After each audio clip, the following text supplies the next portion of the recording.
New at 5 tonight, a Concord woman is suing the Department of Transportation after she says they didn't provide her with enough space for her to breast pump. And to make matters worse, she says the room they finally gave her had a camera in it. The lawsuit filed just 2 months ago says Tamika Jenkins returned to her position at the DMV from maternity leave in March of 2022. At that time, she would go home to pump. But because she worked in the field, she often did it in her assigned vehicle.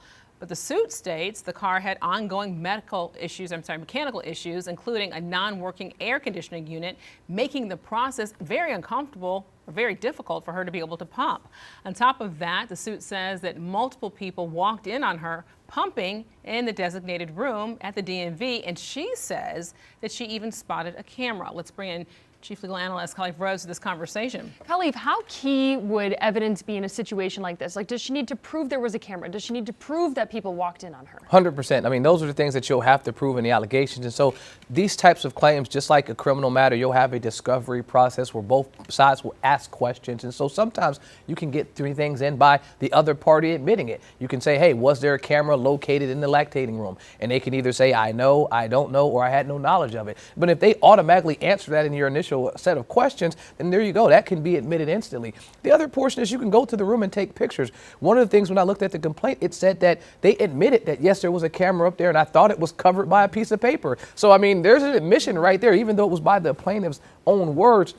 It sounds like there was conversation of it, but this goes deeper than just the items that are there. It was the actual conversations that were happening after. After she complained about them not making proper accommodations, the complaint says that they kind of mocked her and made fun of her, made her feel extremely uncomfortable, talking about it at the water cooler, you know, making jokes about it and mimicking the situation and role-playing it as if this was something that should not be uncomfortable for a woman attempting to breastfeed or at least provide food for a child. Because I don't think the child was there. It doesn't say that, but she may have been pumping in order to provide milk for the child. Right, and I mean, no, even here at Queen City News, we have our own room specifically for this, but is there a mandate that for all businesses to be able to have this, or kind of what is the responsibility of the employer? There are a number of regulations in place. I mean, so there's the Pump Act on the federal level. North Carolina doesn't have anything specifically that addresses making sure that there are private locations and rooms set aside, but they filed this claim under a civil rights violation. They violated her because she was a woman,